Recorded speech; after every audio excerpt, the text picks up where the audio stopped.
ನಮಸ್ಕಾರ. ಮುಖ್ಯಾಂಶಗಳು. ಕೋವಿಡ್-19 ಲಸಿಕೆ ಪಡೆದ ಫಲಾನುಭವಿಗಳೊಂದಿಗೆ ಪ್ರಧಾನಿ ನರೇಂದ್ರ ಮೋದಿ ಸಂವಾದ. ಯಾವುದೇ ಭಯಪಡದೆ ಚುಚ್ಚುಮದ್ದು ಪಡೆಯಲು ಸೂಚನೆ. ಶಿವಮೊಗ್ಗ ಘಟನೆ ಬಗ್ಗೆ ಉನ್ನತ ಮಟ್ಟದ ತನಿಖೆ. ಅಕ್ರಮ ಗಣಿಗಾರಿಕೆ ವಿರುದ್ಧ ನಿರ್ದಾಕ್ಷಿಣ್ಯ ಕ್ರಮ. ಮುಖ್ಯಮಂತ್ರಿ ಬಿಎಸ್ ಯಡಿಯೂರಪ್ಪ. ಎತ್ತಿನಹೊಳೆ ಯೋಜನೆ ಮೊದಲ ಹಂತದ ಕಾಮಗಾರಿ ಜೂನ್ ವೇಳೆಗೆ ಪೂರ್ಣ. ರೈತರನ್ನು ವಿಶ್ವಾಸಕ್ಕೆ ಪಡೆದು ಭೂಸ್ವಾಧೀನ. ರಮೇಶ್ ಜಾರಕಿಹೊಳಿ. ಹಾಗೂ ಸರ್ಕಾರ ರೈತ ಮುಖಂಡರ ನಡುವಿನ 11ನೇ ಸುತ್ತಿನ ಮಾತುಕತೆ ಅಂತ್ಯ. ಸರ್ಕಾರದ ಪ್ರಸ್ತಾವನೆ ಮರುಪರಿಶೀಲಿಸಲು ರೈತ ಮುಖಂಡರಿಗೆ ಮನವಿ. ನರೇಂದ್ರ ಸಿಂಗ್ ತೋಮರ್.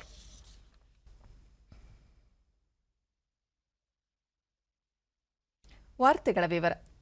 ಪ್ರಧಾನಿ ನರೇಂದ್ರ ಮೋದಿ ಅವರು ಇಂದು ವಿಡಿಯೋ ಕಾನ್ಫರೆನ್ಸ್ ಮೂಲಕ ವಾರಾಣಸಿಯಲ್ಲಿ ಕೋವಿಡ್ ಲಸಿಕೆ ಪಡೆದ ಫಲಾನುಭವಿಗಳು ಮತ್ತು ಲಸಿಕೆ ನೀಡಿದ ಆರೋಗ್ಯ ಕಾರ್ಯಕರ್ತರು ಹಾಗೂ ವೈದ್ಯರೊಂದಿಗೆ ಸಂವಾದ ನಡೆಸಿದರು. ಈ ಕಾರ್ಯಕ್ರಮದಲ್ಲಿ ಲಸಿಕೆ ಕುರಿತು ಫಲಾನುಭವಿಗಳು ತಮ್ಮ ಅನುಭವ ಹಂಚಿಕೊಂಡರು. ಲಸಿಕೆ ಪಡೆದ ತಾವು ಆರಾಮದಿಂದ ಇದ್ದು ಯಾವುದೇ ಸಮಸ್ಯೆಗಳು ಉಂಟಾಗಿಲ್ಲ ಎಂದು ಫಲಾನುಭವಿಗಳು ಹೇಳಿದ್ದಾರೆ. ಬಳಿಕ ಪ್ರಧಾನಿ ನರೇಂದ್ರ ಮೋದಿ ದೇಶದಲ್ಲಿ ವಿಶ್ವದ ಅತಿದೊಡ್ಡ ಲಸಿಕೆ ನೀಡಿಕೆ ಅಭಿಯಾನ ಮುಂದುವರೆದಿದ್ದು, ಈ ಮೂಲಕ ಭಾರತವನ್ನು ಆತ್ಮನಿರ್ಭರ್ ಮಾಡಲಾಗುತ್ತಿದೆ. ಭಾರತದ ಲಸಿಕೆ ನೀಡಿಕೆ ಕಾರ್ಯಕ್ರಮದ ಮೂಲಕ ಜನರಲ್ಲಿ ಕೋವಿಡ್ ಲಸಿಕೆ ಫಲಾನುಭವಿಗಳು ಮತ್ತು ಲಸಿಕೆ ನೀಡಿದ ಆರೋಗ್ಯ ಕಾರ್ಯಕರ್ತರು ಮತ್ತು ವೈದ್ಯರು ವಿಶ್ವಾಸ ತುಂಬುತ್ತಿದ್ದಾರೆ. ಸಾಂಕ್ರಾಮಿಕ ವಿರುದ್ಧ ಕೋವಿಡ್ ಸೇನಾನಿಗಳು ಪ್ರಮುಖ ಪಾತ್ರ ವಹಿಸಿದ್ದಾರೆ ಎಂದರು.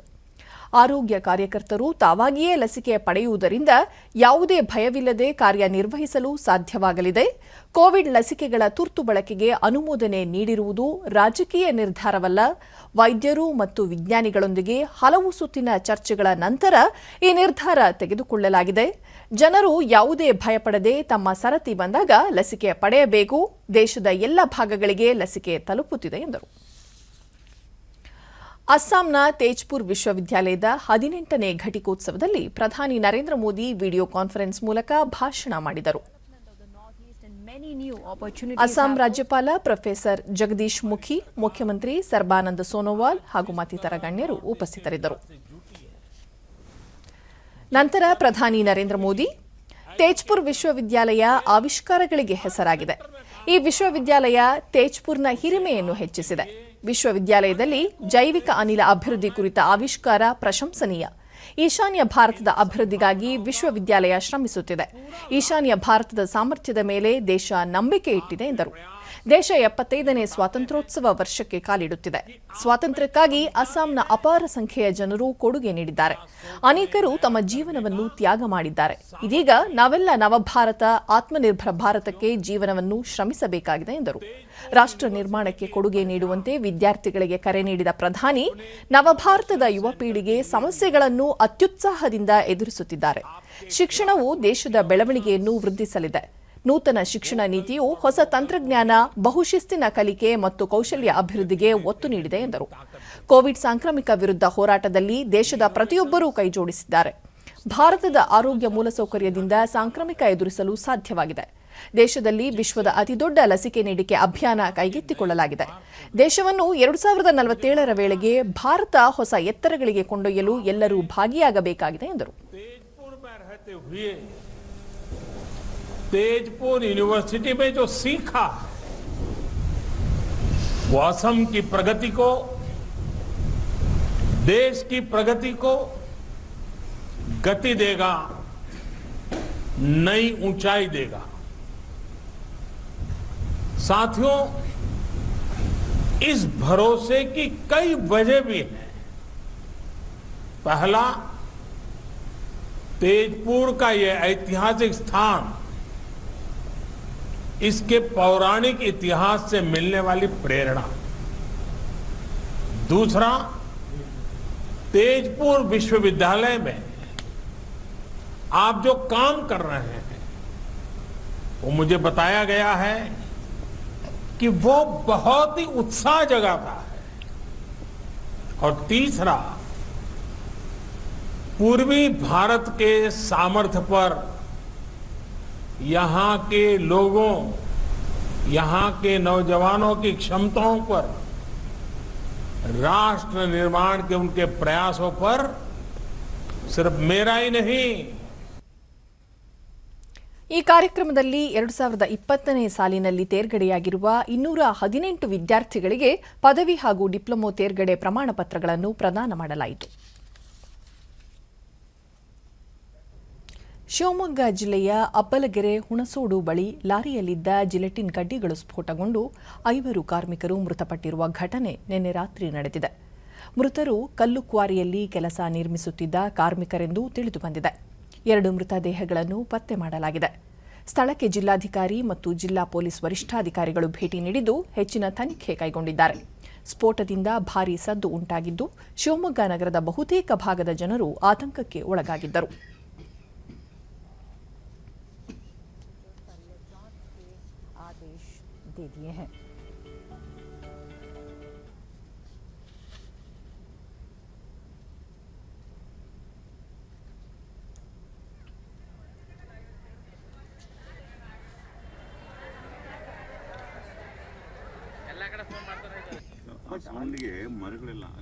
ಘಟನೆ ಕುರಿತು ಪ್ರತಿಕ್ರಿಯಿಸಿರುವ ಸಚಿವ ಕೆಎಸ್ ಈಶ್ವರಪ್ಪ, ಶಿವಮೊಗ್ಗದಲ್ಲಿ ಇದೇ ಮೊದಲ ಬಾರಿಗೆ ದೊಡ್ಡ ಪ್ರಮಾಣದ ಸ್ಫೋಟ ಉಂಟಾಗಿದ್ದು ಘಟನೆ ಕುರಿತು ತನಿಖೆ ನಡೆಸಿ ತಪ್ಪಿತಸ್ಥರ ವಿರುದ್ಧ ಕ್ರಮ ಕೈಗೊಳ್ಳಲಾಗುವುದು ಎಂದು ತಿಳಿಸಿದ್ದಾರೆ.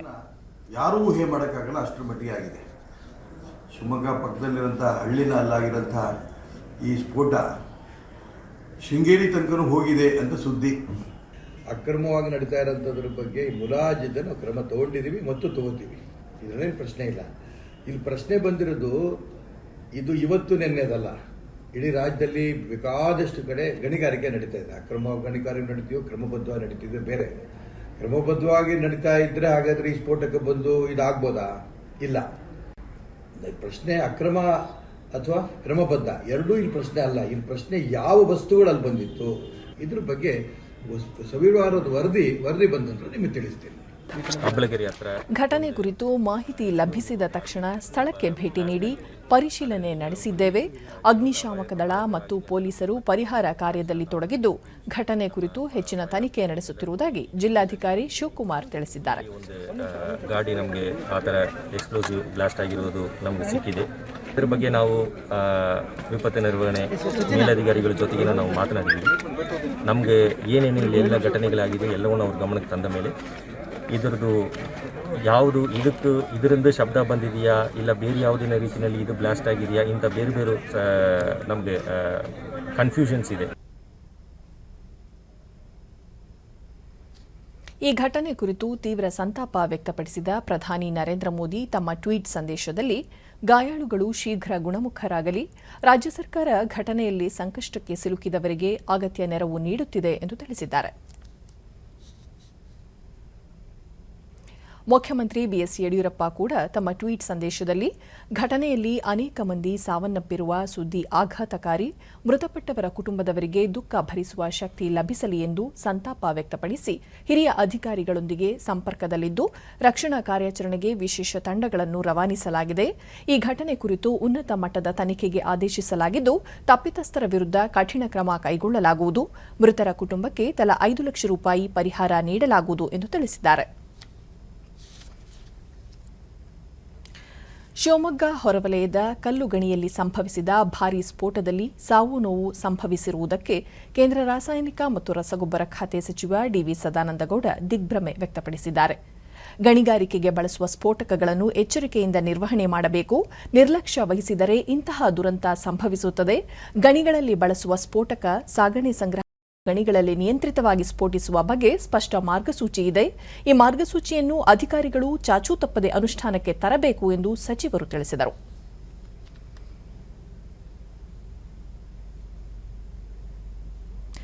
ವಿಧಾನಸಭೆಯ ವಿರೋಧ ಪಕ್ಷದ ನಾಯಕ ಸಿದ್ದರಾಮಯ್ಯ ತಮ್ಮ ಟ್ವೀಟ್ ಸಂದೇಶದಲ್ಲಿ ಶಿವಮೊಗ್ಗದಲ್ಲಿ ಸಂಭವಿಸಿದ ಸ್ಫೋಟದ ಸುದ್ದಿ ಆಘಾತವನ್ನುಂಟು ಮಾಡಿದೆ. ಈ ಘಟನೆಯನ್ನು ರಾಜ್ಯ ಸರ್ಕಾರ ಗಂಭೀರವಾಗಿ ಪರಿಗಣಿಸಿ ತಪ್ಪಿತಸ್ಥರ ವಿರುದ್ಧ ಕಠಿಣ ಕ್ರಮ ಜರುಗಿಸಿ ಮೃತರ ಕುಟುಂಬದವರಿಗೆ ಸೂಕ್ತ ಪರಿಹಾರ ನೀಡುವಂತೆ ಒತ್ತಾಯಿಸಿದ್ದಾರೆ. ಶಿವಮೊಗ್ಗ ಕಲ್ಲು ಗಣಿಗಾರಿಕೆಯಲ್ಲಿ ಸಂಭವಿಸಿದ ಸ್ಫೋಟದಲ್ಲಿ ಮೃತಪಟ್ಟವರ ಕುಟುಂಬದವರಿಗೆ ಜೆಡಿಎಸ್ ಮುಖಂಡ ಎಚ್ಡಿ ಕುಮಾರಸ್ವಾಮಿ ಸಂತಾಪ ಸೂಚಿಸಿದ್ದು ಘಟನೆಗೆ ಕಾರಣರಾದವರ ವಿರುದ್ಧ ಸರ್ಕಾರ ಕಠಿಣ ಕ್ರಮ ಕೈಗೊಳ್ಳುವಂತೆ ಒತ್ತಾಯಿಸಿದ್ದಾರೆ. ಕಲ್ಲು ಗಣಿಗಾರಿಕೆಯಲ್ಲಿ ತೊಡಗಿರುವ ಪ್ರಭಾವಿಗಳ ಒತ್ತಡಕ್ಕೆ ಮಣಿಯದೆ ಸರ್ಕಾರ ಕಠಿಣ ಕ್ರಮ ಕೈಗೊಂಡು ಇತರರಿಗೆ ಎಚ್ಚರಿಕೆ ಸಂದೇಶ ರವಾನಿಸಬೇಕು, ಮೃತರ ಕುಟುಂಬದವರಿಗೆ ಸೂಕ್ತ ಪರಿಹಾರ ಕಲ್ಪಿಸಬೇಕು ಎಂದು ತಿಳಿಸಿದ್ದಾರೆ. ಶಿವಮೊಗ್ಗ ಜಿಲ್ಲೆಯ ಅಬ್ಬಲಗೆರೆ ಹುಣಸೋಡು ಕಲ್ಲು ಗಣಿಗಾರಿಕೆ ಸ್ಥಳದಲ್ಲಿ ನಡೆದ ದುರಂತದಲ್ಲಿ ಮೃತಪಟ್ಟವರ ಕುಟುಂಬ ಸದಸ್ಯರಿಗೆ ತಲಾ 5 ಲಕ್ಷ ರೂಪಾಯಿ ಪರಿಹಾರ ವಿತರಿಸಲಾಗುವುದು ಎಂದು ಮುಖ್ಯಮಂತ್ರಿ ಬಿಎಸ್ ಯಡಿಯೂರಪ್ಪ ಬೆಂಗಳೂರಿನಲ್ಲಿಂದು ತಿಳಿಸಿದ್ದಾರೆ. ದುರಂತದಲ್ಲಿ 5 ಮೃತಪಟ್ಟಿದ್ದು, ಘಟನಾ ಸ್ಥಳಕ್ಕೆ ಸಚಿವ ಮುರುಗೇಶ್ ನಿರಾಣಿ, ಸಂಸದ ಬಿವೈ ರಾಘವೇಂದ್ರ ಭೇಟಿ ನೀಡಿ ಪರಿಶೀಲನೆ ನಡೆಸಿದ್ದಾರೆ. ಬಾಂಬ್ ನಿಷ್ಕ್ರಿಯ ದಳ ಸ್ಥಳಕ್ಕೆ ಭೇಟಿ ನೀಡಿದ್ದು ತನಿಖೆ ಆರಂಭಿಸಿದೆ. ಪ್ರಾಥಮಿಕ ವರದಿ ಬಂದ ನಂತರ ದುರಂತಕ್ಕೆ ಕಾರಣ ತಿಳಿಯಲಿದೆ. ಘಟನೆಗೆ ಸಂಬಂಧಿಸಿದಂತೆ ಈಗಾಗಲೇ 2 ಬಂಧಿಸಲಾಗಿದೆ. ನಾಳೆ ತಾವು ಕೂಡ ಅಲ್ಲಿಗೆ ಭೇಟಿ ನೀಡುತ್ತಿದ್ದೇನೆ ಎಂದು ಹೇಳಿದ್ದಾರೆ. ರಾಜ್ಯದಲ್ಲಿ ಇಂತಹ ಘಟನೆಗಳು ಮರುಕಳಿಸದಂತೆ ಕ್ರಮ ಕೈಗೊಳ್ಳಲಾಗುವುದು. ಅಕ್ರಮ ಗಣಿಗಾರಿಕೆಯನ್ನು ಈಗಾಗಲೇ ಹಲವು ಕಡೆಗಳಲ್ಲಿ ನಿಲ್ಲಿಸಲಾಗಿದ್ದು, ಇದರ ವಿರುದ್ಧ ಬಿಗಿ ಕ್ರಮ ಕೈಗೊಳ್ಳಲಾಗುವುದು ಎಂದು ಮುಖ್ಯಮಂತ್ರಿ ತಿಳಿಸಿದರು. 5 ಲಕ್ಷ ರೂಪಾಯಿ ಪರಿಹಾರ ಕೊಡೋದಕ್ಕೆ ಜಿಲ್ಲಾಧಿಕಾರಿಗಳಿಗೆ ಈಗಲೇ ಸೂಚನೆಯನ್ನು ಕೊಡ್ತೇನೆ. ನಾಳೆ ನಾನು ಆ ಕಡೆ ಹೋದಾಗ ನಾನು ಸಹ ಸ್ಪಾಟ್ಗೆ ಹೋಗಿ ಬರ್ತೇನೆ. ಈ ರೀತಿಯ ಘಟನೆಗಳು ಮರುಕಳಿಸಿದಂತೆ ಕಾನೂನುಬದ್ಧವಾಗಿಯೂ ಗಣಿಗಾರಿಕೆಗಳು ನಡೀತಾ ಇದೆ. ಇದನ್ನು ತಡೆಯೋದಕ್ಕೆ ಏನೆಲ್ಲ ಕ್ರಮ ತಗೊಳ್ಳುವಂಥ ಪ್ರಯತ್ನ ಮಾಡ್ತೇವೆ. ಅಧಿಕಾರಿಗಳು ಸ್ಥಳದಲ್ಲೇ ಬೀಡುಬಿಟ್ಟು ಎಲ್ಲ ತನಿಖೆಯನ್ನು ಮಾಡ್ತಾ ಇದ್ದಾರೆ. ಈಗಾಗಲೇ ಆ ಥರ 4 ಕಡೆ ನಡೆದಂಥದ್ದನ್ನು ತಕ್ಷಣ ನಿಲ್ಲಿಸಿದ್ದೀವಿ. ಎಲ್ಲೆಲ್ಲಿ ಈ ಥರ ಅಕ್ರಮ ಗಣಿಗಾರಿಕೆಗಳು ನಡೀತಾ ಇದೆ ಅದನ್ನು ತಡೆಯೋದಕ್ಕೇನು ಬಿಗಿಯಾದ ಕ್ರಮ ತಗೊಳ್ಬೇಕು ಅದು ತಗೊಳ್ತೇವೆ. ಮತ್ತು ಇಂಥ ಘಟನೆಗಳು ಮರುಕಳಿಸಿದಂತೆ ಎಚ್ಚರ ಸಹ ವಹಿಸ್ತೇವೆ. ಬಾಂಬ್ ಡಿಸ್ಪೋಸಲ್ ಸ್ಕ್ವಾಡ್ ಹೋಗಿದೆ, ಮೈನ್ ಡಿಟೆಕ್ಟಿಂಗ್ ಟೀಮ್ ಹೋಗಿದೆ, ರಿಪೋರ್ಟ್ ಕೊಡಲಿ. ನಂತರ ಯಾರ್ದೇನು ಮುಲಾಜೇನು ಯಾರ ಬಗ್ಗೆನೂ ನಮ್ಮದೇನಿಲ್ಲ. ಈಗಾಗಲೇ ನಾನು ನಿಮ್ಗೆ ಹೇಳಿದ್ನಲ್ಲ, ಕ್ವಾರಿ ಲೀಸ್ ಮಾಲೀಕ ಸುಧಾಕರ್ ಮತ್ತು ಅವ್ರ ಜೊತೆಗೆ 2 ಬಂಧಿಸಿದ್ದೀವಿ ನೀವು ಆಗಲೇ. ಗೃಹ ಸಚಿವ ಬಸವರಾಜ ಬೊಮ್ಮಾಯಿ ಶಿವಮೊಗ್ಗ ಜಿಲ್ಲೆಯ ಅಬ್ಬಲಗೆರೆ ಹುಣಸೋಡು ಬಳಿ ಕಳೆದ ರಾತ್ರಿ ಕ್ವಾರಿಯಲ್ಲಿ ಸಂಭವಿಸಿದ ಸ್ಫೋಟ ಘಟನೆ ಕುರಿತು ಕ್ವಾರಿ ಮಾಲೀಕ, ಸ್ಫೋಟಕ ಸಾಮಗ್ರಿ ಸರಬರಾಜುದಾರರನ್ನು ಬಂಧಿಸಲಾಗಿದೆ ಎಂದು ತಿಳಿಸಿದ್ದಾರೆ.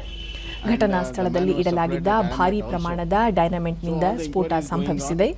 ಕಲ್ಲು ಗಣಿ ಮಾಲೀಕ ಮತ್ತು ಗಣಿ ನಿರ್ವಹಿಸುತ್ತಿರುವವರಿಂದ ನಿರ್ಲಕ್ಷ್ಯ ಕಂಡುಬಂದಿದೆ. ಘಟನೆ ಕುರಿತು ತನಿಖೆ ಪ್ರಗತಿಯಲ್ಲಿದೆ ಎಂದರು. ಜಿಲ್ಲಾಡಳಿತ ಮತ್ತು ಪೊಲೀಸರು ರಕ್ಷಣಾ ಕಾರ್ಯಾಚರಣೆಯಲ್ಲಿ ತೊಡಗಿದ್ದಾರೆ. ಪರಿಹಾರ ಮತ್ತು ಇತರ ಅಂಶಗಳ ಜೊತೆ ಮುಖ್ಯಮಂತ್ರಿ ಅವರು ನಿರ್ಧರಿಸಲಿದ್ದಾರೆ.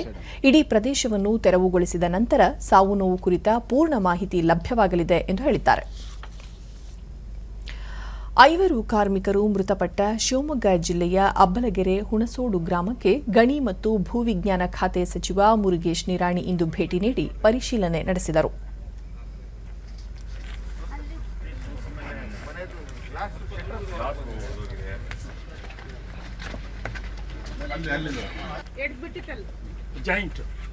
ಅದು ಈಗ ಬಿಟ್ಟಿದ್ದ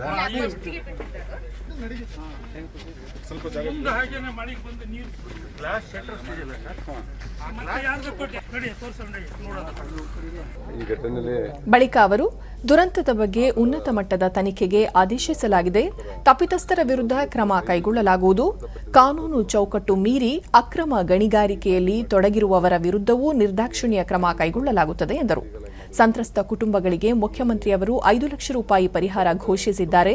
ಇದರ ಜೊತೆಗೆ ಕಾರ್ಮಿಕ ಇಲಾಖೆ ಹಾಗೂ ಗಣಿಗಾರಿಕೆ ಮಾಲೀಕರಿಂದ ಪರಿಹಾರ ದೊರಕಿಸಿಕೊಡಲು ಪ್ರಯತ್ನಿಸಲಾಗುವುದು.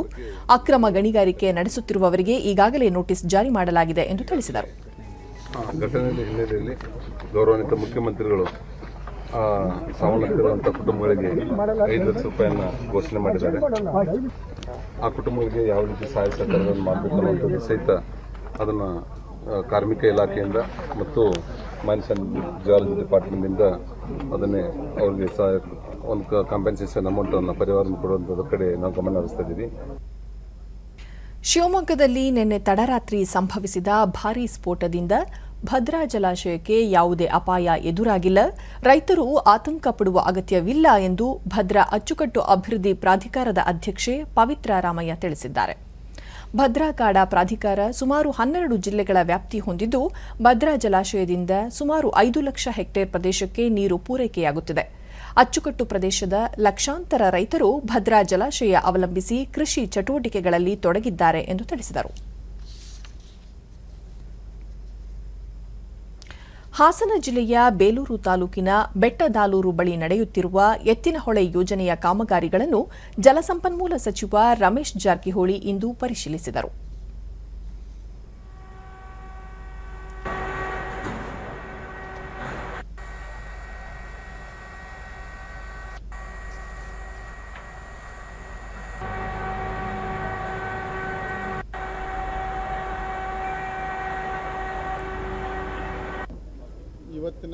ಬಳಿಕ ಅವರು ಇದೇ ಜೂನ್ ವೇಳೆಗೆ ಎತ್ತಿನಹೊಳೆಯ ಮೊದಲ ಹಂತದಲ್ಲಿ ನಿಗದಿತ ಪ್ರದೇಶಗಳಲ್ಲಿ ನೀರು ಹರಿಸಲಾಗುವುದು. ಭೂಸ್ವಾಧೀನಕ್ಕಾಗಿ 236 ಕೋಟಿ ರೂಪಾಯಿ ಅಗತ್ಯವಿದ್ದು, ಈ ಪೈಕಿ 100 ಕೋಟಿ ರೂಪಾಯಿ ಬಿಡುಗಡೆ ಮಾಡಲಾಗಿದೆ. ಈ ಯೋಜನೆಗೆ 12,000 ಕೋಟಿ ರೂಪಾಯಿ ನಿಗದಿಯಾಗಿದ್ದು, ಈ ಪೈಕಿ 7,000 ಕೋಟಿ ರೂಪಾಯಿಯ ಕೆಲಸ ಪೂರ್ಣಗೊಂಡಿದೆ. ಮೊದಲ ಹಂತದ ಶೇಕಡಾ 90ರಷ್ಟು ಕಾಮಗಾರಿ ಮುಗಿದಿದೆ ಎಂದು ತಿಳಿಸಿದರು. ಮುಂದಿನ 2 ವರ್ಷಗಳಲ್ಲಿ ಕೋಲಾರ, ಚಿಕ್ಕಬಳ್ಳಾಪುರ ಭಾಗಕ್ಕೂ ಎತ್ತಿನಹೊಳೆ ಯೋಜನೆಯ ನೀರು ಹರಿಸಲಾಗುವುದು. ಯೋಜನೆಗೆ ಜಮೀನು ನೀಡಿದ ರೈತರನ್ನು ಸಭೆಗೆ ಕರೆದು ಪರಿಹಾರದ ಸಮಸ್ಯೆಗಳನ್ನು ಬಗೆಹರಿಸಲಾಗುವುದು ಎಂದು ಸಚಿವರು ತಿಳಿಸಿದರು.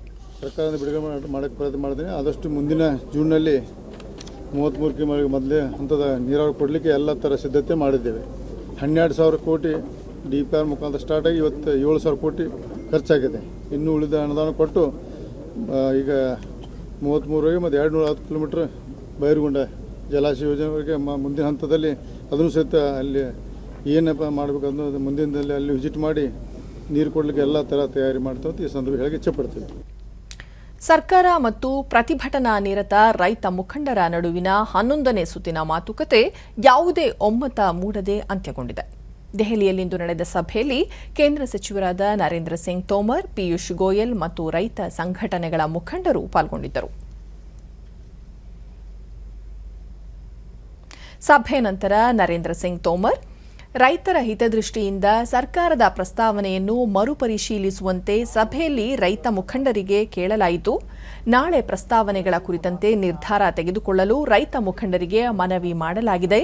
ಸರ್ಕಾರ ಪರ್ಯಾಯಗಳ ಬಗ್ಗೆ ಕೋರಿದರೂ ರೈತ ಸಂಘಟನೆಗಳ ಮುಖಂಡರು ಹೊಸ ಕೃಷಿ ಕಾನೂನುಗಳನ್ನು ರದ್ದುಪಡಿಸುವ ಬೇಡಿಕೆಗೆ ಪಟ್ಟು ಹಿಡಿದಿದ್ದಾರೆ ಎಂದರು. ಪ್ರತಿಭಟನೆ ಮುಂದುವರಿಯಲು ಕೆಲ ಶಕ್ತಿಗಳು ಬಯಸಿವೆ. ಇವರಿಗೆ ಮಾತುಕತೆಗಳು ಫಲಪ್ರದವಾಗಲು ಇಷ್ಟವಿಲ್ಲ. ಕೇಂದ್ರದಲ್ಲಿನ ಬಿಜೆಪಿ ನೇತೃತ್ವದ ಸರ್ಕಾರ ರೈತರ ಕಲ್ಯಾಣಕ್ಕೆ ಬದ್ಧವಾಗಿದ್ದು ರೈತರ ಬಗ್ಗೆ ಸಂವೇದನೆ ಹೊಂದಿದೆ ಎಂದರು. प्रधानमंत्री जी के नेतृत्व में कृषि सुधार बिलों को राज्यसभा और लोकसभा ने पारित किया था. विशेष रूप से पंजाब और अल्प मात्रा में एकाध राज्यों के किसान इस आंदोलन में जुड़े और उन्होंने कृषि सुधार बिलों के विरोध में आंदोलन घोषित किया. और इस आंदोलन के दौरान लगातार यह कोशिश. ರಾಮನಗರ ಜಿಲ್ಲೆ ಚನ್ನಪಟ್ಟಣ ನಗರದಲ್ಲಿ ನೂತನವಾಗಿ ನಿರ್ಮಿಸಿರುವ ಅಂಬೇಡ್ಕರ್ ಭವನವನ್ನು ಸಚಿವ ಶ್ರೀರಾಮುಲು ಹಾಗೂ ಮಾಜಿ ಮುಖ್ಯಮಂತ್ರಿ ಎಚ್.ಡಿ. ಕುಮಾರಸ್ವಾಮಿ ಉದ್ಘಾಟಿಸಿದರು. ಇದೇ ವೇಳೆ ಇಬ್ಬರು ನಾಯಕರು ಅಂಬೇಡ್ಕರ್ ಪುತ್ಥಳಿಗೆ ಮಾಲಾರ್ಪಣೆ ಮಾಡಿದರು.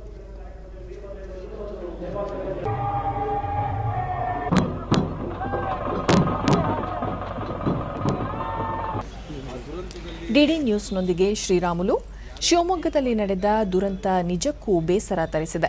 ದುರಂತದಲ್ಲಿ ಮೃತಪಟ್ಟವರಿಗೆ ಶಾಂತಿ ಸಿಗಲಿ. ಈಗಾಗಲೇ ಮುಖ್ಯಮಂತ್ರಿ ಘಟನೆ ಬಗ್ಗೆ ತನಿಖೆಗೆ ಆದೇಶಿಸಿದ್ದಾರೆ. ಇದಕ್ಕೆ ಕಾರಣರಾದವರ ವಿರುದ್ಧ ಸರ್ಕಾರ ಕ್ರಮ ಕೈಗೊಳ್ಳಲಿದೆ ಎಂದು ತಿಳಿಸಿದರು. ಆಲ್ರೆಡಿ ಮುಖ್ಯಮಂತ್ರಿಗಳು ಆದೇಶವನ್ನು ಮಾಡಿದ್ದಾರೆ. ಉನ್ನತ ಮಟ್ಟದ ತನಿಖೆ ಆಗಬೇಕು ಅನ್ನೋಂಥ ಆದೇಶವನ್ನು ಮಾಡಿದ್ದಾರೆ. ಮುಖ್ಯಮಂತ್ರಿಗಳು ಕೂಡ ಅಲ್ಲಿ ತೆರಳುತ್ತಾ ಇದ್ದಾರೆ. ಅಲ್ಲಿ ಹೋಗಿ ಅಲ್ಲಿ ಸ್ಪಾಟ್ ಇನ್ಸ್ಪೆಕ್ಷನ್ ಮಾಡೋದ್ರ ಮೂಲಕ ಅವ್ರಿಗೊಂದು ಪರಿಹಾರ ಹಣವನ್ನು ಕೊಡುವಂಥ ಕೆಲಸ ಮುಖ್ಯಮಂತ್ರಿಗಳು ಮಾಡ್ತಾ ಇರೋ ಕಾರಣ ಏನು ಕಾನೂನು ಬಾಹಿರವಾದಂಥ ಈ ಆಕ್ಟಿವಿಟೀಸ್ ಇರುವಂಥ ಯಾರೇ ವ್ಯಕ್ತಿ ಆಗಿರ್ಬೋದು ಅವ್ರ ಮೇಲೆ ಕಠಿಣವಾದಂಥ ಕ್ರಮ ತಗೋಬೇಕು. ವಿವಿಧ ಇಲಾಖೆಗಳಲ್ಲಿ ವಿಲೀನಗೊಂಡ ಹಿಂದಿನ ವೃತ್ತಿ ಶಿಕ್ಷಣ ಜೆಒಸಿ ಶಿಕ್ಷಕರ ಸಮಸ್ಯೆಗಳನ್ನು ಈಡೇರಿಸಲು ಅಗತ್ಯ ಕ್ರಮಗಳನ್ನು ಕೈಗೊಳ್ಳಲಾಗುವುದು ಎಂದು ಪ್ರಾಥಮಿಕ ಮತ್ತು ಪ್ರೌಢ ಶಿಕ್ಷಣ ಸಚಿವ ಎಸ್. ಸುರೇಶ್ ಕುಮಾರ್ ತಿಳಿಸಿದ್ದಾರೆ.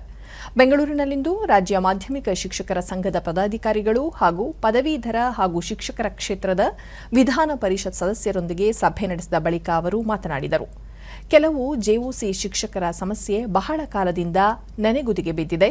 ಕಾಲಮಿತಿಯಲ್ಲಿ ಈ ಬೇಡಿಕೆಗಳನ್ನು ಈಡೇರಿಸಲಾಗುವುದು ಎಂದು ತಿಳಿಸಿದರು. ಬೆಂಗಳೂರಿನಲ್ಲಿ ಫೆಬ್ರವರಿ 3ರಿಂದ 5ರವರೆಗೆ ನಡೆಯಲಿರುವ 13ನೇ ಆವೃತ್ತಿಯ ಏರೋ ಇಂಡಿಯಾ ವೈಮಾನಿಕ ಪ್ರದರ್ಶನವು ಹಲವು ರೀತಿಗಳಲ್ಲಿ ವಿಶೇಷ ಮತ್ತು ವೈಶಿಷ್ಟ್ಯವೆನಿಸಿದೆ ಎಂದು ಭಾರತೀಯ ವಾಯುಪಡೆಯ ಏರ್ ಕಮಡೋರ್ ಎಸ್. ಸೂದ್ ಬೆಂಗಳೂರಿನಲ್ಲಿಂದು ತಿಳಿಸಿದ್ದಾರೆ. ಜಾಗತಿಕವಾಗಿ ಕೋವಿಡ್ ಸಾಂಕ್ರಾಮಿಕ ಸಂದರ್ಭದಲ್ಲಿ ನಡೆಯುತ್ತಿರುವ ಮೊದಲ ವೈಮಾನಿಕ ಪ್ರದರ್ಶನ ಇದಾಗಿದೆ.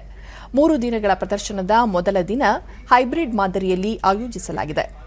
ವಿವಿಧ ಭಾಗಿದಾರರ ಸಹಕಾರ ಮತ್ತು ಕ್ರಿಯಾಪರ ಕ್ರಮಗಳೊಂದಿಗೆ ಪ್ರದರ್ಶನವನ್ನು ಆಯೋಜಿಸಲಾಗಿದೆ. ಪ್ರದರ್ಶನ ಸಂಬಂಧ ರಾಜ್ಯ ಸರ್ಕಾರದೊಂದಿಗೆ ಈವರೆಗೆ 35 ಸಭೆಗಳನ್ನು ನಡೆಸಲಾಗಿದ್ದು, ಸರ್ಕಾರದಿಂದ ಪ್ರದರ್ಶನಕ್ಕೆ ಎಲ್ಲ ಸಿದ್ಧತೆಗಳನ್ನು ಮಾಡಿಕೊಳ್ಳಲಾಗಿದೆ ಎಂದರು.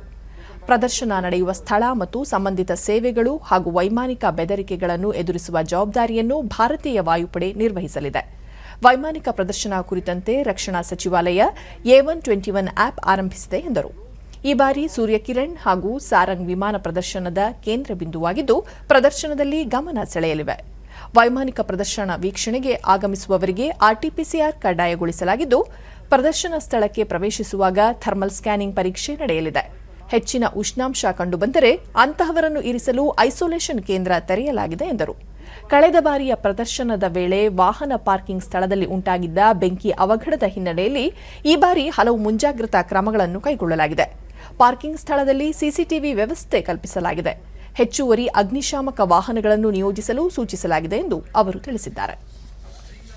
Zero grass into the parking area as designed in a term of 3-tier security, wherein the outer all security forces which are deployed will the major brief from 27 Indian Army. ಮುಖ್ಯಮಂತ್ರಿ BS ಯಡಿಯೂರಪ್ಪ ಅವರು ಕೆಲವು ಸಚಿವರಿಗೆ ಇಂದು ಖಾತೆಗಳನ್ನು ಮರುಹಂಚಿಕೆ ಮಾಡಿದ್ದಾರೆ. ಈ ಆದೇಶಕ್ಕೆ ರಾಜ್ಯಪಾಲ ವಜುಭಾಯಿ ವಾಲಾ ಅಂಕಿತ ಹಾಕಿದ್ದಾರೆ. JC ಮಾಧುಸ್ವಾಮಿ ಅವರಿಗೆ ವೈದ್ಯಕೀಯ ಶಿಕ್ಷಣದ ಜೊತೆಗೆ ಹಜ್ ಮತ್ತು ವಕ್ಫ್ ಇಲಾಖೆಯ ಜವಾಬ್ದಾರಿಯನ್ನು ನೀಡಲಾಗಿದೆ. ಅರವಿಂದ ಲಿಂಬಾವಳಿ ಅವರಿಗೆ ಅರಣ್ಯ ಖಾತೆಯ ಜೊತೆಗೆ ಕನ್ನಡ ಮತ್ತು ಸಂಸ್ಕೃತಿ ಇಲಾಖೆಯ ಹೊಣೆಯನ್ನು ವಹಿಸಲಾಗಿದೆ. MTB ನಾಗರಾಜ್ ಅವರಿಗೆ ಪೌರಾಡಳಿತ ಸಕ್ಕರೆ ಖಾತೆಯನ್ನು ನೀಡಲಾಗಿದೆ. ಕೆ ಗೋಪಾಲಯ್ಯ ಅವರಿಗೆ ಅಬಕಾರಿ, R ಶಂಕರ್ ಅವರಿಗೆ ತೋಟಗಾರಿಕೆ ಮತ್ತು ರೇಷ್ಮೆ ಇಲಾಖೆ ನೀಡಲಾಗಿದೆ. KC ನಾರಾಯಣಗೌಡ ಅವರಿಗೆ ಯುವ ಸಬಲೀಕರಣ, ಕ್ರೀಡಾ ಇಲಾಖೆ, ಯೋಜನೆ ಕಾರ್ಯಕ್ರಮ, ಸಾಂಖ್ಯಿಕ ಇಲಾಖೆಯ ಜವಾಬ್ದಾರಿ ನೀಡಲಾಗಿದೆ. ಶ್ರೀಲಂಕಾ ಮತ್ತು ಅಫ್ಘಾನಿಸ್ತಾನಗಳಿಂದ ನಿಯಂತ್ರಣ ಒಪ್ಪಿಗೆಗಳನ್ನು ಪಡೆದ ನಂತರ ಆ ದೇಶಗಳಿಗೆ ಕೋವಿಡ್ ಲಸಿಕೆ ಪೂರೈಸಲಾಗುವುದು ಎಂದು ಭಾರತ ಹೇಳಿದೆ. ದೆಹಲಿಯಲ್ಲಿಂದು ವಿದೇಶಾಂಗ ಸಚಿವಾಲಯದ ವಕ್ತಾರ ಅನುರಾಗ್ ಶ್ರೀವಾಸ್ತವ ನಿನ್ನೆ ನೇಪಾಳಕ್ಕೆ 10 ಲಕ್ಷ ಡೋಸ್, ಭೂತಾನ್ 1.5 ಲಕ್ಷ ಡೋಸ್ ಲಸಿಕೆ ಸರಬರಾಜು ಮಾಡಲಾಗಿದೆ. ಬ್ರೆಜಿಲ್ ಮತ್ತು ಮೊರಾಕೋಗೆ ಲಸಿಕೆಗಳನ್ನು ಕಳುಹಿಸಲಾಗಿದೆ ಎಂದರು. ಪಾಕಿಸ್ತಾನದಿಂದ ಭಾರತದಲ್ಲಿ ಉತ್ಪಾದನೆಗೊಂಡ ಲಸಿಕೆಗಳ ಪೂರೈಕೆಗೆ ಬೇಡಿಕೆ ಬಂದಿರುವ ಕುರಿತು ತಮಗೆ ತಿಳಿದಿಲ್ಲ. ಸೌದಿ ಅರೇಬಿಯಾ, ದಕ್ಷಿಣ ಆಫ್ರಿಕಾ, ಬ್ರೆಜಿಲ್, ಮೊರಾಕೋ, ಬಾಂಗ್ಲಾದೇಶ ಮತ್ತು ಮ್ಯಾನ್ಮಾರ್ಗೆ ಗುತ್ತಿಗೆ ಮೇಲೆ ಪೂರೈಕೆ ಕೈಗೆತ್ತಿಕೊಳ್ಳಲಾಗಿದೆ ಎಂದು ಹೇಳಿದ್ದಾರೆ. ಅಮೆರಿಕದಲ್ಲಿ ಹೊಸ ಆಡಳಿತ ಪೂರ್ಣ ರೂಪ ಪಡೆದುಕೊಂಡ ನಂತರ ಎಲ್ಲ ಹಂತಗಳಲ್ಲಿ ಆ ದೇಶದೊಂದಿಗೆ ಭಾರತ ಒಗ್ಗೂಡಿ ಕೆಲಸ ಮಾಡಲಿದೆ. ಮುಂದಿನ ಸುತ್ತಿನ ಹಿರಿಯ ಕಮಾಂಡರ್ ಮಟ್ಟದ ಸಭೆ ಶೀಘ್ರವೇ ನಡೆಸಲು ಭಾರತ, ಚೀನಾ ಒಪ್ಪಿವೆ. ಈ ಸಂಬಂಧ ಭಾರತ ರಾಜತಾಂತ್ರಿಕ ಮತ್ತು ಸೇನಾ ಮಟ್ಟದಲ್ಲಿ ನಿಕಟ ಸಂವಹನವನ್ನು ಹೊಂದಲಾಗಿದೆ ಎಂದು ಹೇಳಿದರು. After receiving confirmation of regulatory clearances from these two countries, as regards contractual supplies, I see a few questions there. Contractual supplies are being undertaken to Saudi Arabia, South Africa, Brazil, Morocco, Bangladesh and Myanmar as of now, and I understand supplies to Brazil and Morocco have already been dispatched. ಪ್ರಧಾನಿ ನರೇಂದ್ರ ಮೋದಿ ಅವರ ಮಹತ್ವಾಕಾಂಕ್ಷೆಯ ಬೇಟಿ ಬಚಾವೋ ಬೇಟಿ ಪಢಾವೋ ಯೋಜನೆ ಇಂದಿಗೆ 6 ವರ್ಷ ಪೂರ್ಣಗೊಳಿಸಿದೆ. ಕೇಂದ್ರ ಸರ್ಕಾರ ಜನವರಿ 22, 2015ರಲ್ಲಿ ಈ ಯೋಜನೆ ಜಾರಿಗೊಳಿಸಿತ್ತು. ಲಿಂಗ ಅಸಮಾನತೆ ಪ್ರಮಾಣ ತಗ್ಗಿಸುವುದು, ಮಹಿಳಾ ಸಬಲೀಕರಣ, ಹೆಣ್ಣು ಮಕ್ಕಳ ಶಿಕ್ಷಣಕ್ಕೆ ಉತ್ತೇಜನ ನೀಡುವುದು ಈ ಯೋಜನೆಯ ಪ್ರಮುಖ ಉದ್ದೇಶವಾಗಿದೆ. ಮಹಿಳಾ ಮತ್ತು ಮಕ್ಕಳ ಕಲ್ಯಾಣ ಇಲಾಖೆ, ಆರೋಗ್ಯ, ಶಿಕ್ಷಣ ಇಲಾಖೆಗಳ ಸಹಯೋಗದಲ್ಲಿ ಯೋಜನೆ ಜಾರಿಗೊಳಿಸಲಾಗಿದೆ. ಇದರ ಜೊತೆಗೆ ಸುಕನ್ಯಾ ಸಮೃದ್ಧಿ ಯೋಜನೆಯೂ 6 ವರ್ಷ ಪೂರೈಸಿದೆ. ಹೆಣ್ಣು ಮಕ್ಕಳಿಗಾಗಿ ಸಣ್ಣ ಉಳಿತಾಯ ಮಾಡುವ ಯೋಜನೆ ಇದಾಗಿದೆ. ಇದಕ್ಕೆ ಅತಿ ಹೆಚ್ಚು ಬಡ್ಡಿ ನೀಡಲು ಸರ್ಕಾರ ಕಾರ್ಯಯೋಜನೆ ರೂಪಿಸಿದೆ. ಸಾಧನೆಗೆ ವಯಸ್ಸಿನ ಹಂಗಿಲ್ಲ, ಸಾಧಿಸುವ ಮನಸ್ಸಿರಬೇಕಷ್ಟೇ ಎಂಬ ಮಾತಿಗೆ ಪೂರಕವಾಗಿದ್ದಾರೆ ಬೆಂಗಳೂರಿನ ಯಶವಂತಪುರ ರೈಲ್ವೆ ನಿಲ್ದಾಣದ ಸಿಬ್ಬಂದಿ. ಕೊರೋನಾ ಸೋಂಕು ಹೆಚ್ಚಿದ್ದ ಸಮಯದಲ್ಲಿ ರೈಲುಗಳ ಸಂಚಾರ ನಿಂತಿತ್ತು. ಈ ಸಮಯವನ್ನು ಸದ್ಬಳಕೆ ಮಾಡಿಕೊಂಡ ಇಲ್ಲಿನ ರೈಲ್ವೆ ನಿಲ್ದಾಣದ ಸಿಬ್ಬಂದಿ ನಿಲ್ದಾಣದ ಸಮೀಪದಲ್ಲಿ ಸುಂದರ ಉದ್ಯಾನವನ ನಿರ್ಮಿಸಿ ಮಾದರಿಯಾಗಿದ್ದಾರೆ. ಕೆಂಪೇಗೌಡ ಪಾರಂಪರಿಕ ಉದ್ಯಾನವನ ಎಂಬ ಹೆಸರಿನಲ್ಲಿ ನಿರ್ಮಾಣವಾಗಿರುವ ಈ ಉದ್ಯಾನವನದಲ್ಲಿ ಪರಿಸರ ಸ್ನೇಹಿ ಬಣ್ಣ ಬಳಸಿ ಕರ್ನಾಟಕದ ಪ್ರವಾಸಿ ತಾಣಗಳು, ಗಣ್ಯರ ಭಾವಚಿತ್ರಗಳು, ಪ್ರಾಣಿ ಪಕ್ಷಿಗಳ ಚಿತ್ರಗಳನ್ನು ಬಿಡಿಸಿದ್ದಾರೆ. 400 ಕೆಜಿ ಅನುಪಯುಕ್ತ ಮೆಟಲ್ ಸಲಕರಣೆ ಬಳಸಿ ಪ್ರಾಣಿಗಳ ಆಕೃತಿ ನಿರ್ಮಿಸಿದ್ದಾರೆ. ಡಿಡಿ ನ್ಯೂಸ್ನೊಂದಿಗೆ ಕೋಚಿಂಗ್ ಡಿಪೋ ಅಧಿಕಾರಿ ವಿಕಾಸ್ ಗುರ್ವಾನಿ, ಲಾಕ್ಡೌನ್ನ 1 ತಿಂಗಳ ಬಿಡುವಿನ ಸಮಯದಲ್ಲಿ ಪ್ರಯಾಣಿಕರಿಗೆ ರಾಜ್ಯದ ಪಾರಂಪರಿಕ ತಾಣಗಳ ಮಾಹಿತಿ ದೊರೆಯುವಂತೆ ಈ ಉದ್ಯಾನವನವನ್ನು ನಿರ್ಮಿಸಿದ್ದು, ಇದರ ಸಂಪೂರ್ಣ ಪ್ರಶಂಸೆ ಇಲಾಖೆಯ ಸಿಬ್ಬಂದಿಗೆ ಸಲ್ಲಬೇಕು ಎಂದರು. So what we did is that we started to represent Karnataka's heritage and historical monuments on the site. By doing this, we are trying to promote, preserve and celebrate the rich heritage of Karnataka and doing our bit to give the society and the state of Karnataka where we thrive and flourish at. ಹಿರಿಯ ಅಭಿಯಂತರ CP Sridhar, ತ್ಯಾಜ್ಯ ವಸ್ತುವಿನಿಂದ ತುಂಬಿದ್ದ ಈ ಸ್ಥಳದಲ್ಲಿ ಸುಂದರ ಉದ್ಯಾನವನ ನಿರ್ಮಿಸಲು ಅಧಿಕಾರಿಗಳ ಮಾರ್ಗದರ್ಶನ ಮತ್ತು ಸಿಬ್ಬಂದಿ ಶ್ರಮ ಪ್ರಮುಖ ಎಂದು ತಿಳಿಸಿದರು. ಅಂದರೆ ಏನು ಮಾಡಿದ್ರು ನಮ್ಮ ಕರ್ನಾಟಕ ಕಲ್ಚರು ಮತ್ತು ಹೆರಿಟೇಜನ್ನ ಸ್ವಲ್ಪ ಗ್ಲೋರಿಫೈ ಮಾಡಬೇಕು ಅಥವಾ ಅದರ ವೈಭವನ ವಿವರಿಸಬೇಕು ಅಂತ ಹೇಳ್ಬಿಟ್ಟು ಒಂದು ಪ್ಲಾನ್ ಮಾಡಿಬಿಟ್ಟು ಇದನ್ನು ಈ ಕೊನೆಯಲ್ಲಿ ಮತ್ತೊಮ್ಮೆ ಮುಖ್ಯಾಂಶಗಳು.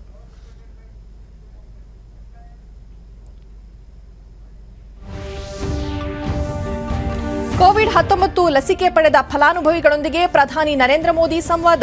ಯಾವುದೇ ಭಯಪಡದೆ ಚುಚ್ಚುಮದ್ದು ಪಡೆಯಲು ಸೂಚನೆ. ಶಿವಮೊಗ್ಗ ಘಟನೆ ಬಗ್ಗೆ ಉನ್ನತ ಮಟ್ಟದ ತನಿಖೆ. ಅಕ್ರಮ ಗಣಿಗಾರಿಕೆ ವಿರುದ್ಧ ನಿರ್ದಾಕ್ಷಿಣ್ಯ ಕ್ರಮ. ಮುಖ್ಯಮಂತ್ರಿ ಬಿಎಸ್ ಯಡಿಯೂರಪ್ಪ. ಎತ್ತಿನಹೊಳೆ ಯೋಜನೆಯ ಮೊದಲ ಹಂತದ ಕಾಮಗಾರಿ ಜೂನ್ ವೇಳೆಗೆ ಪೂರ್ಣ. ರೈತರನ್ನು ವಿಶ್ವಾಸಕ್ಕೆ ಪಡೆದು ಭೂಸ್ವಾಧೀನ. ರಮೇಶ್ ಜಾರಕಿಹೊಳಿ. ಹಾಗೂ ಸರ್ಕಾರ ರೈತ ಮುಖಂಡರ ನಡುವಿನ 11ನೇ ಸುತ್ತಿನ ಮಾತುಕತೆ ಅಂತ್ಯ. ಸರ್ಕಾರದ ಪ್ರಸ್ತಾವನೆ ಮರುಪರಿಶೀಲಿಸಲು ರೈತ ಮುಖಂಡರಿಗೆ ಮನವಿ. ನರೇಂದ್ರ ಸಿಂಗ್ ತೋಮರ್. ನಮ್ಮ ವಾರ್ತಾ ಪ್ರಸಾರವನ್ನು ನೀವು ಡಿಡಿ ಚಂದನ ನ್ಯೂಸ್ ಯೂಟ್ಯೂಬ್ ಚಾನೆಲ್ನಲ್ಲೂ ವೀಕ್ಷಿಸಬಹುದು. ವೀಕ್ಷಕರೇ, ತಪ್ಪದೆ ಮಾಸ್ಕ್ ಧರಿಸಿ. ನೀವು ಸುರಕ್ಷಿತವಾಗಿರುವುದರೊಂದಿಗೆ ನಿಮ್ಮವರನ್ನು ಸುರಕ್ಷಿತವಾಗಿರಿಸಿ. ಸರಿಯಾದ ಕ್ರಮದಲ್ಲಿ ಮುಖಗವಸನ್ನು ತಪ್ಪದೆ ಧರಿಸಿ. ನಮ್ಮ ಮುಂದಿನ ವಾರ್ತಾ ಪ್ರಸಾರ ರಾತ್ರಿ 9 ಗಂಟೆಗೆ ಡಿಡಿ ಚಂದನದಲ್ಲಿ. ನಮಸ್ಕಾರ.